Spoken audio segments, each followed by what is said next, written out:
Amém.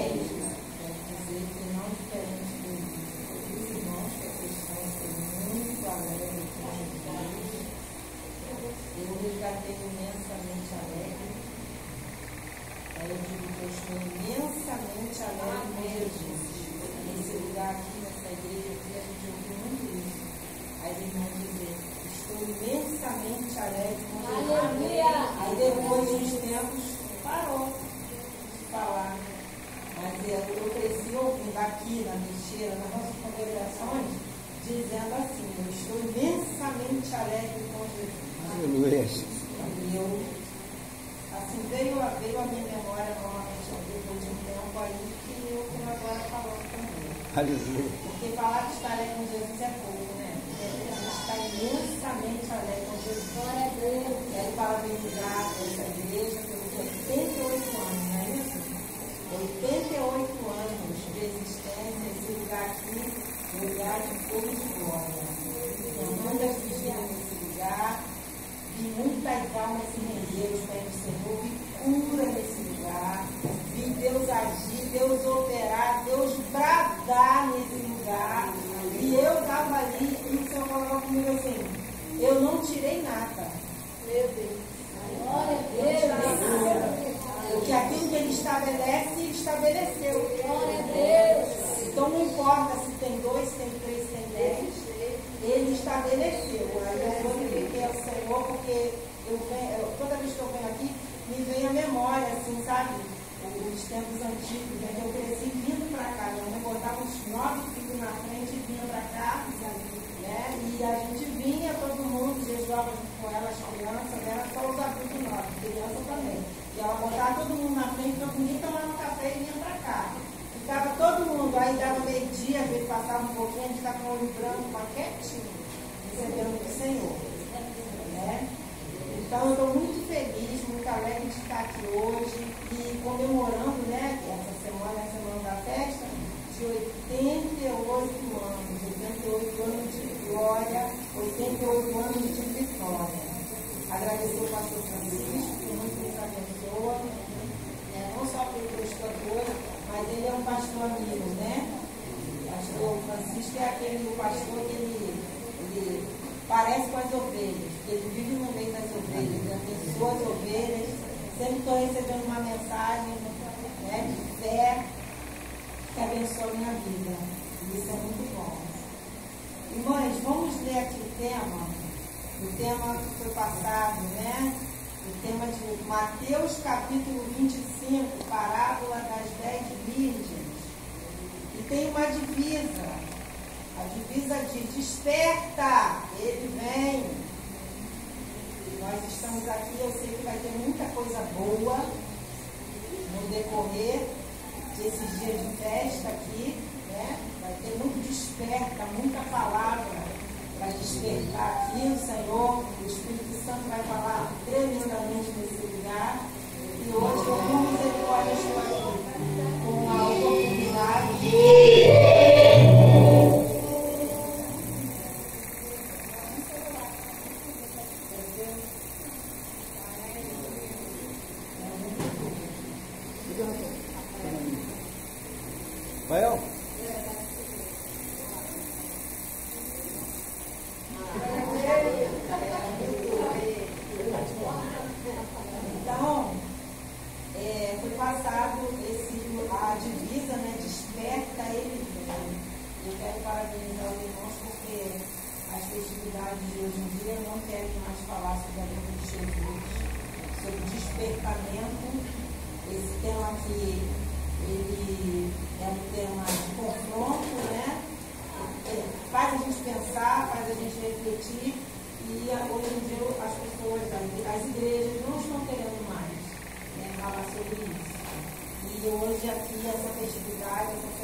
não somente ser ouvintes, mas que nós possamos também dar ouvidos a praticar o que o Espírito Santo de Deus ele ensina através da sua palavra.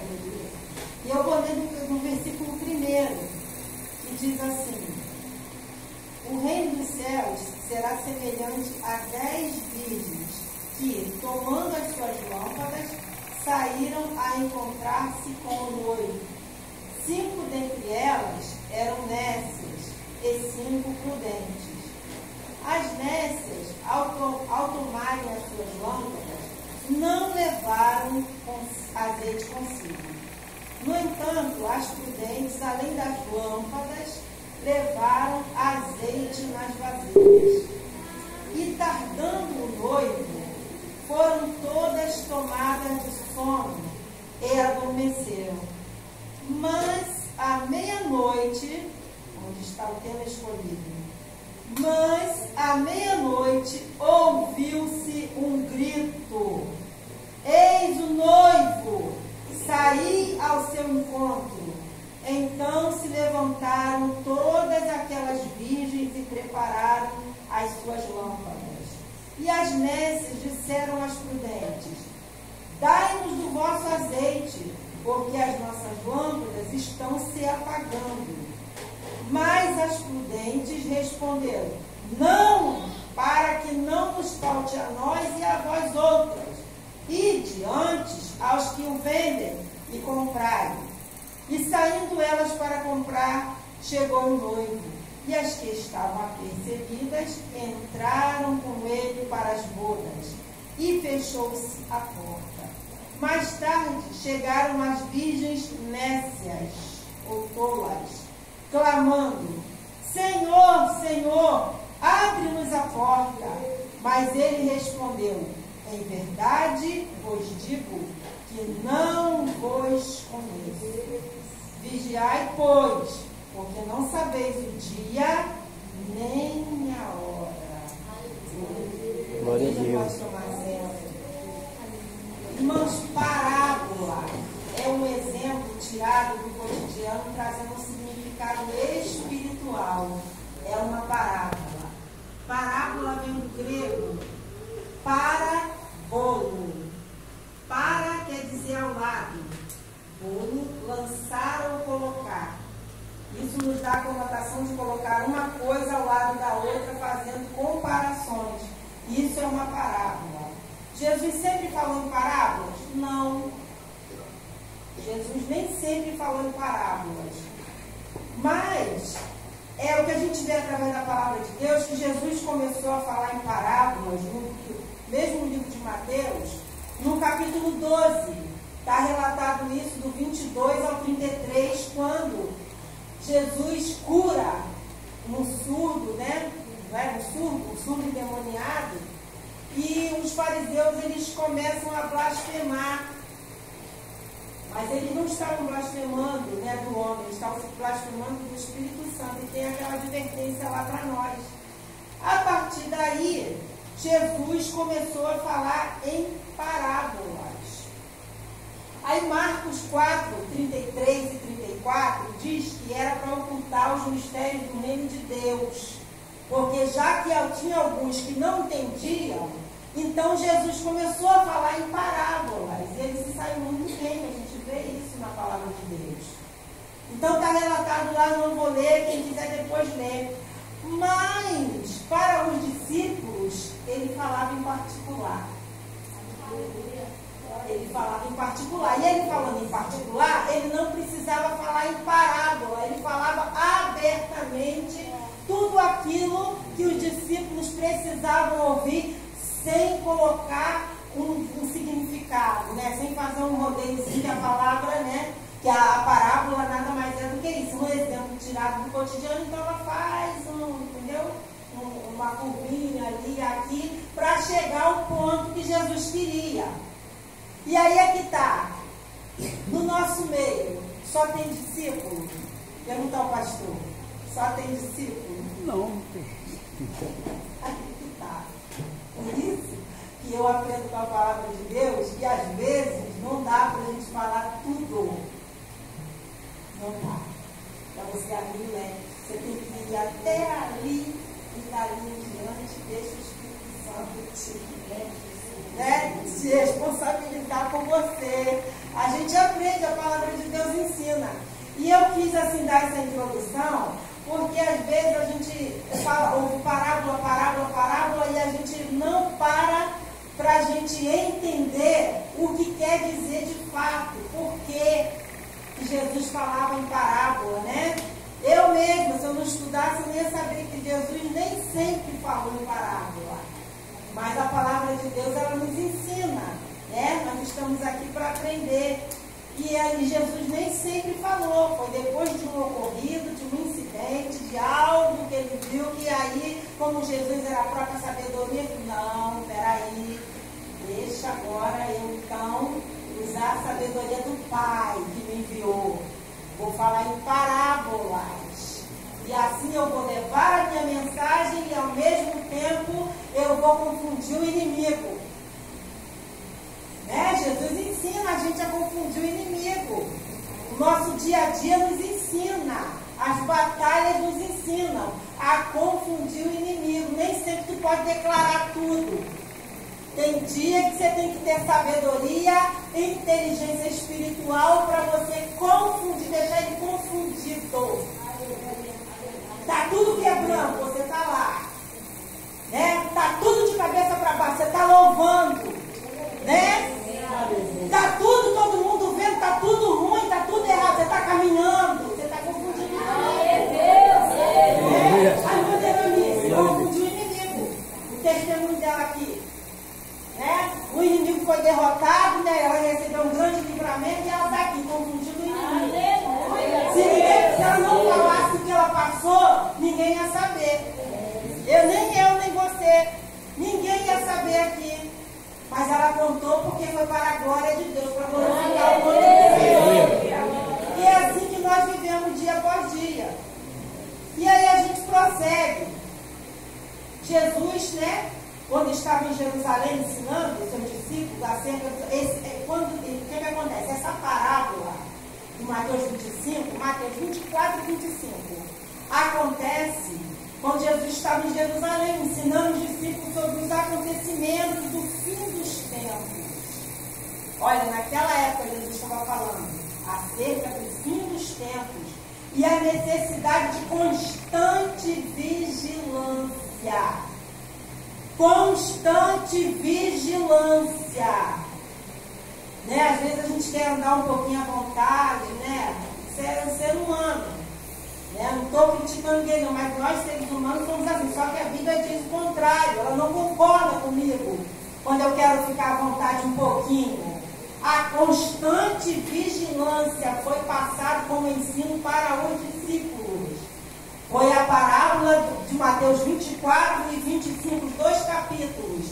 Fala sobre isso. Jesus estava ensinando.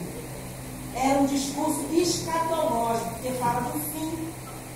Escatologia fala do fim. Então, Mateus 24 e 25 vem trazendo advertências para a nossa vida, para que nós possamos estar atentos. Agora, entrando aqui no texto e no tema, o que acontece? Quando nós ouvimos falar assim, ó, desperta, ele vem. Aí o que acontece? A minha responsabilidade é despertar. E essa responsabilidade é individual. Ninguém pode despertar por mim. Tem coisa que eu vou ter que fazer a partir do momento que eu assumi um compromisso, uma aliança com Jesus, com o noivo. Por quê? O casamento judaico, né? Porque aqui o exemplo que foi dado, a parábola foi contada em cima do casamento, do típico casamento judaico, para nos despertar. O que acontecia? Acontecia 3 coisas: o acordo legal feito entre os pais do noivo, e depois disso, a procissão até a casa da noiva, a caminhada. Ó, estamos caminhando. E depois disso, dessa procissão até a casa da noiva, vinha o quê? O retorno para a festa do casamento na casa da noiva. Nós não vamos retornar para casa? Nós fizemos uma aliança com o noivo, fizemos uma aliança com ele. No dia que aceitamos Jesus, e nós decidimos a nossa vida, a seguir com Jesus a nossa vida. Aí a gente vai a caminhada. Vamos caminhando, firme, constante, sempre abundante na obra do Senhor. E depois o que acontece? Nós vamos chegar a um lugar. Essa caminhada não é só para a gente caminhar e ficar no mesmo lugar. Tem um destino. Tem um destino. Eu não vou poder ficar só nessa caminhada e dizer que eu vou ficar só caminhando. Não, um dia eu vou chegar lá. E vou chegar onde? Na mansão celestial de minha glória. É por isso que nós estamos aqui hoje. Mas esse texto, que é só de 13 versículos apenas, a parábola das 10 virgens, 13 versículos apenas, mas com um conteúdo gigante. Fala conosco de uma forma tão tremenda, né? Porque a gente, assim, nunca ninguém vai poder subestimar Jesus, nunca. Porque a sabedoria dele era, como é que se diz? Incomparável a respeito do que ele queria dizer, e ele disse muito bem, deixou o recado dele para mim e para você, para a igreja do Senhor na terra. E aí, prossegue, né, quando ele fala, né, sobre as 5 prudentes e as 5 tolas. Né, 5 estavam vigilantes e 5 não. Mas estava tudo igual. Estava ou não estava? 10 virgens, todas tinham lâmpada, todas dormiram, todas tinham azeite, sim ou não? Todas. Todas tinham azeite. Quando a gente vê assim, né, que pedir o azeite, a gente não prestar atenção, a gente vai passar assim rapidamente que não tinha. Tinha azeite. Mas qual era a diferença aí? A reserva. Nós não podemos estar com a quantidade contada. É igual quando a gente sai, às vezes eu saio, meu esposo fala assim, não sai com dinheiro à conta da passagem, porque pode acontecer alguma coisa e, né, você ficar a pé. Então eu tenho que sair com uma reservazinha, né, que é porque se acontecer alguma coisa eu estou prevenida. E assim é a parábola que está falando conosco a respeito da reserva. Estava tudo igual. Hoje também está tudo igual. Está tudo igual. Está todo mundo aqui, tudo igual. Estamos aqui, ó, uma consagração, louvando ao Senhor, agradecendo a Deus pelos 88 anos de Carlos Sampaio. Viemos buscar, então, está tudo igual. Agora, quem tem reserva e quem não tem, eu não sei. E nem vou saber. Só quem sabe é o mestre e você mesmo.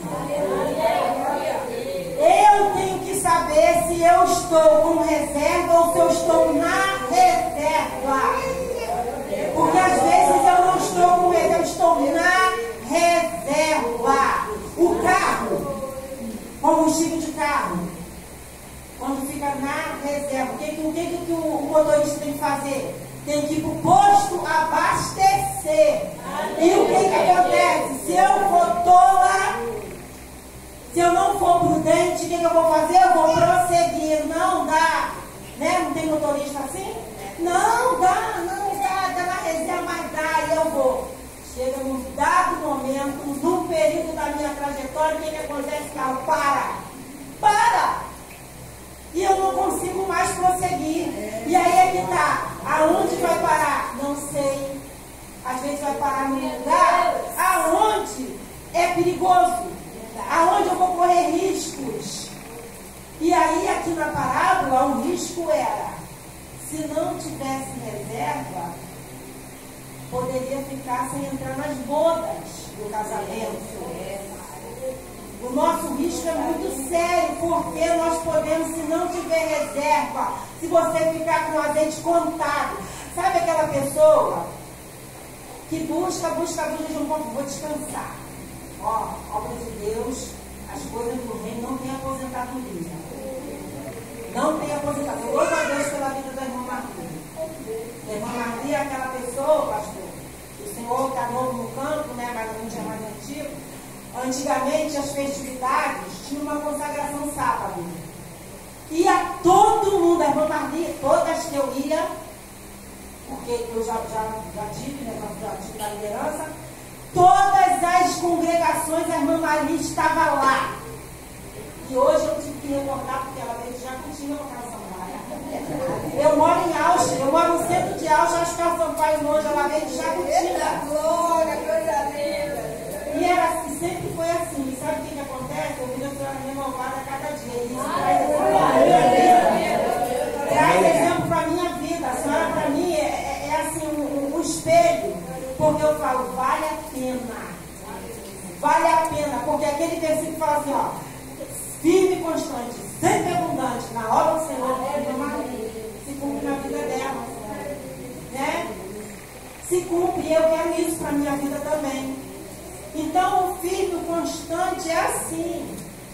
Sabe, você não vai só onde tem o painel de LED, né? Só onde está tudo enfeitado, onde tem as luzes piscando. Não, você vai onde Jesus está. É onde Jesus está que eu devo ir. Eu tenho que ser firme, eu tenho que ser constante. Eu não posso me conformar se eu tenho reserva, se eu tenho um pouquinho hoje. Eu tenho que continuar, dia após dia, cada oportunidade. Aqui, quem foi, alguém falou, não sei se foi a Marta ou se foi a Adriana, falou a respeito de deixar as coisas. A gente não está fazendo apologia, aconselhando o dono de casa nenhum a deixar seus afazeres. A gente não está aqui para isso. Mas olha, saiba de uma coisa, eu já passei por algumas experiências na minha vida, com pai, com mãe, com parente, que eu tive que largar tudo para ficar dentro de um hospital acompanhando, tá? Para resolver problemas de saúde de familiares, tive que largar casa, roupa, comida, marido, filho, tá? E aí a gente, para buscar o Senhor, a gente inventa um monte de coisa. Não posso porque tem roupa, senão vai chover, não posso porque eu tenho que isso e aquilo, minha janela, inventa um monte de coisa. Não posso porque eu vou para Nova Iguaçu, eu tenho que resolver, eu tenho que cumprir, eu tenho que ir no mercado. Fica mesmo resolvendo tudo isso, fica. Porque naquele grande dia, se você não tiver azeite, você vai ficar, porque a porta vai fechar. Porque é individual. É individual. Eu tenho que cuidar da minha vida espiritual. Eu não posso ficar confiando na irmã do lado, eu não posso confiar em ninguém para fazer isso por mim. Sou eu. Se eu não sair da minha zona de conforto e for buscar o Senhor e for implorar a Ele para me encher, eu vou ficar até. Eu vou encontrar a porta fechada. E detalhe, outra coisa, elas sabiam onde encontrar. Ainda tem mais essa, tá? Eu vou usar o termo chuva de cara de pau. Porque sabia aonde encontrar. Porque as outras disseram para elas o quê? Vai comprar. Foi, está escrito aqui, ó. E as netas disseram prudentes, né? Estavam se afastando, as prudentes responderam. E diante aos que vendem e comprar, elas sabiam que tinha alguém que vendia. Elas sabiam que tinha um lugar aonde elas podiam abastecer a lamparina delas, elas podiam ter reserva, elas sabiam muito bem. Elas não estavam enganadas, não. Sabia que podia encontrar, mas o que acontecia? Ficava na zona de conforto. Enquanto as outras buscavam, enchia, tinha reserva, elas não estavam nem aí, achando que podia pegar emprestado. E se enganaram tremendamente. E o que acontece? Quando ela, tudo bem, foi caminhando, né, para iluminar o caminho, porque naquela época não tinha energia elétrica, naquele tempo lá não tinha. Então, eram as lâmpadas, e não era lamparina. Eu acabei procurando saber um pouquinho mais sobre isso, não era lamparina, lâmpada. Isso se enroscava um pano no bastão, e bebia no azeite e acendia e ficava como tocha na mão de cada uma delas para iluminar o caminho juntamente com o noivo. E aí o que acontece? Eu vou voltar um pouquinho acima, porque desperta, ele vem, está tudo preparado. Ele não está devendo nada a ninguém, está tudo lá preparado, ele está só esperando a ordem. Está tudo preparado, mas assim como era o casamento judaico, não tinha um horário definido, ele não tinha um horário definido para aparecer. Era um tratado, né, que tinha entre os pais do noivo e da noiva, tinha aquele tratado, mas ficava tudo acertado. Então a noiva tinha que se aprontar, mas não tinha um horário definido. Não tinha. Então a noiva e as damas, que as virgens, que eram as damas, ficavam lá, né, juntas, aguardando o noivo chegar. E aí a Bíblia não diz quem grita, mas como no casamento judaico o noivo ia com os amigos, ele não ia sozinho, a gente deduz que quem gritou foi um desses amigos, para despertar, porque elas estavam prontas com as lâmpadas, porém elas estavam dormindo. Está errado estar dormindo? Não, todo mundo dorme. O problema foi quando despertou as que estavam prontas e as que não estavam. Porque 5 estavam prontinhas, com azeite para acender e com azeite reserva na outra mão. Como assim que a gente tem que viver. E as outras não, só estavam com azeite para acender. Elas tinham azeite, porque está dizendo aqui, ó. Então se levantaram todas aquelas virgens e prepararam as suas lâmpadas. Então todas elas tinham. Mas o que faltava nelas é que elas não aproveitaram